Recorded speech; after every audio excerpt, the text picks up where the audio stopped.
Disclaimer: this video will not be monetized to pay respect to all those affected by the July 18th Kyoani fires. Viewer discretion is advised. It finally marks 1 year since the July 18th, 2019 Kyoani fires. The fires took 36 lives, the worst acts of mass murder in Japan since World War II. This was a type of event in which when you heard of the news, it seemed like everything froze in time. Me personally, I heard about it right when I woke up, so you can imagine the days I was in. I had to cancel all my plans that day, pulled out my mic, and recorded a video. That was completely out of my comfort zone because up to that point, all I made was animated storytelling videos, and all my videos were scripted.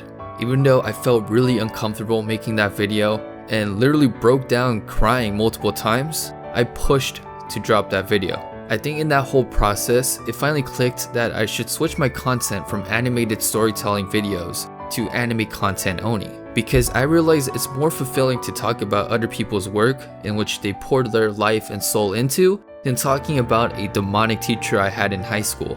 So thank you, Kyoani, for helping me realize this. I dropped that video and it was so reassuring that a lot of you guys were with me in solidarity and also mourning about just that unforgettable event. Beyond my video, many other YouTubers dropped their own videos reflecting on this event. People from all over the world started to band together to help Kyoani bounce back and be there to mourn with family and friends of the Kyoani workers that passed away. This video will cover what transpired after the July 18th attack. In the light of the 1-year anniversary of this tragic event, where is Kyoani today? It's time to find out.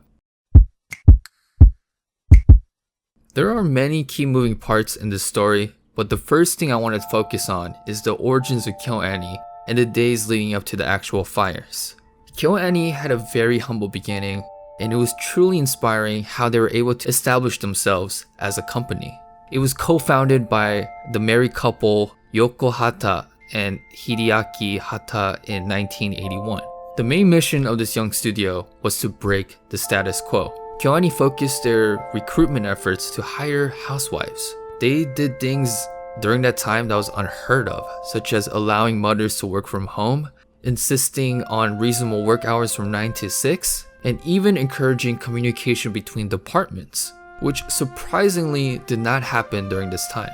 To also give you guys perspective, in Japan then, and even now, there are a lot of these companies called Buraku Kikyo, or black corporations.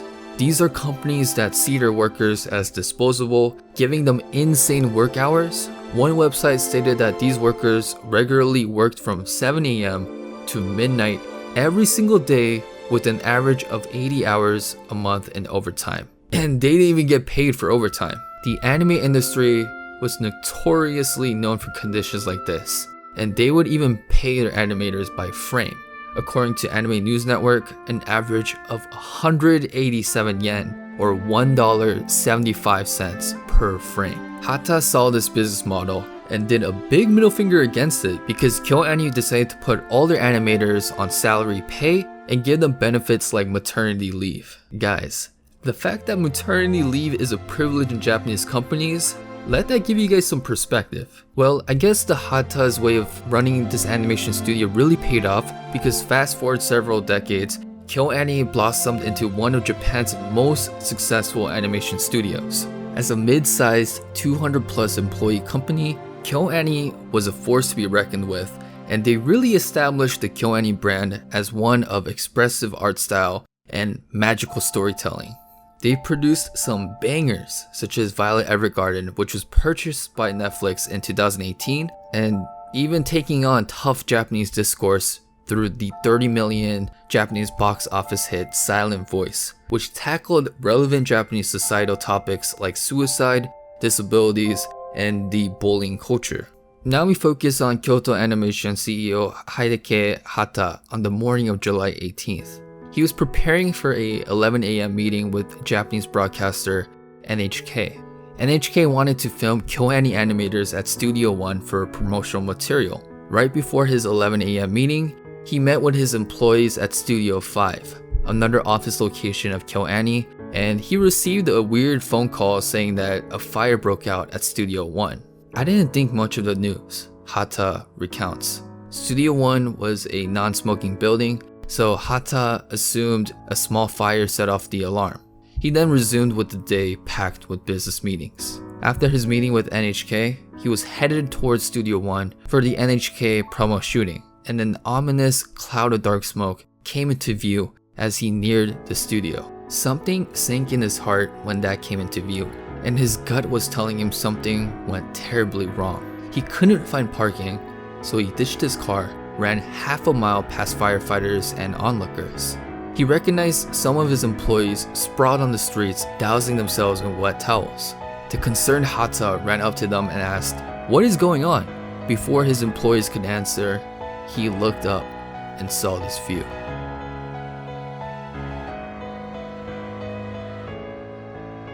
The hub and pride of much of Kyoani's creative output has been burnt to the ground. I will spare you guys the graphic details, but later reports stated that an individual's fate was determined with 30 seconds after ignition.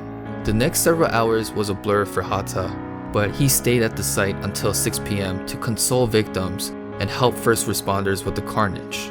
When evening fell upon Kyoto, he then drove aimlessly for hours until he found himself in an empty parking lot, not too far away from Studio One's wreckage. Hata recalls just zoning out by himself in the car and not being able to process what transpired earlier that day. Much later in the night, his son tracks him down and they both sit together in silence, not being able to sleep for the rest of the night. What took place after that first day could only be best described as chaotic. Dozens of family members of the Kyoani fire victims came flooding in, desperate to find out the fate of their relatives. However, since all the bodies were badly burnt, officials had no way identifying the bodies without running a DNA test. Kyoani employees present at the site were also barely holding on. They tried to keep each other sane by recounting on the projects they worked on in the past. Funerals soon took place, and they had to be held discreetly because local media would hound the staff and victims' families in attendance. Damn, I know this is your job, but sometimes you journalists need to chill the fuck out. And the absolute saddening thing is that this fire indiscriminately took away employees from all walks of life. From workers like Yuka Kazuma, who just got hired by Kyoani that spring, or the industry veteran Yashihiro Takemoto, the director of Hyoka Amagi Brilliant Park, and Miss Kobayashi's Dragon Maid. All of these losses weighed heavily on Hata's mind as he tried to figure out if there is even a future for Kyoani. Now, before we get into the positives of this story, we of course have to talk about this fucking tool. This Voldemort, naked Darth Vader looking ass, hentai ugly bastard looking ass, face so ugly keep your kids 20 feet socially distant looking ass, so demonic the devil himself retired looking ass, so evil Karens don't even seem too bad looking ass. Bottom line is, I hope you rot in hell and you eat demon shit for the rest of eternity.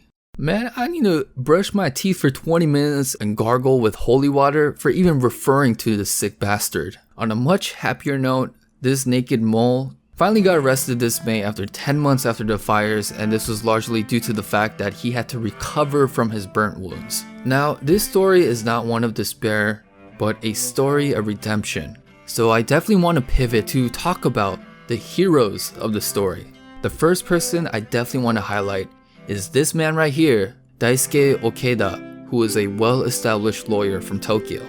Like straight up, this man is so amazing. If he steps into a izakaya, everything should be free. He knew that the Hatas stood practically alone against the massive legal and financial challenges post the fires. So this bad motherfucker dropped everything he did, kissed his wife goodbye, took a bullet train to Kyoto, and showed up to the Hatas and offered his services for free.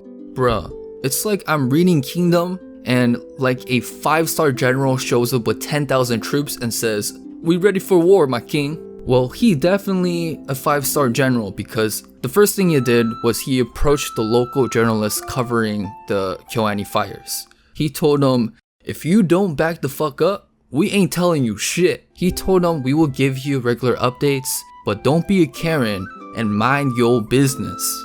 Next, he worked with Kyoani to create a centralized donation system on Kyoani's website. By the way, hope was restored in humanity because the international anime fan base raised $2.4 million through Sentai Filmworks' GoFundMe page. Through that donation system, Oreka and Kyoani was able to consolidate this $2.4 million with millions more through other channels. At the very same time the money was getting consolidated, Oreka was in talks with the Japanese Diet members to get this donation tax exempt so that the victim family and members could receive 40% more. Somebody gotta pay this man for overtime. Combining with the support from the powerful voices overseas, such as the Canadian Prime Minister and Taiwanese President, the Japanese government passed a special measure that allowed 100% of these donations to be 100% tax exempt. The first time this has ever happened in Japanese corporate history. And the last hero of the story that I definitely want to talk about is the real MVP, Hareka Papa Gara Guapa Hata. He, with the rest of the Kyoani executives, decided to not even touch the total $30 million they raised and insisted that all donations will go straight to the victims and their families. Man, I'm about to cry, cause this goes to show you that even if it seems the world is filled with some fucked up shit, there's equally as tough, good energy out there that will fuck shit up. So now we fast forward to today, and it really seems like Kyoani got back on their feet. The first good sign was that they recently posted job openings for the first time in 1 year. They made postings for positions such as 3D animation roles, 3D CG positions, manager roles, and system engineers. They even started to accept applicants for their famous 1-year animator training program with their sister studio, Animation Do. Even when you go on their social platforms and website, it seems like business as usual as they promote their novels such as Sakura no Furomachi, and of course, promoting their anime such as the highly anticipated Violet Evergarden movie dropping on September 18th, 2020. I think the perfect way to end this video is a quote from Kyoani CEO Mr. Hata. There are mothers who lost their daughters who lost their mothers, a father who lost his firstborn son. Rebuilding the company requires that people come together. As long as we have one person, we will keep going. We started from nothing. We will be together in this. Thank you guys for watching this video. I hope you all will continue to love and support Kyoani and all their works. It's been your boy, Ye-Man. Love y'all. Peace out.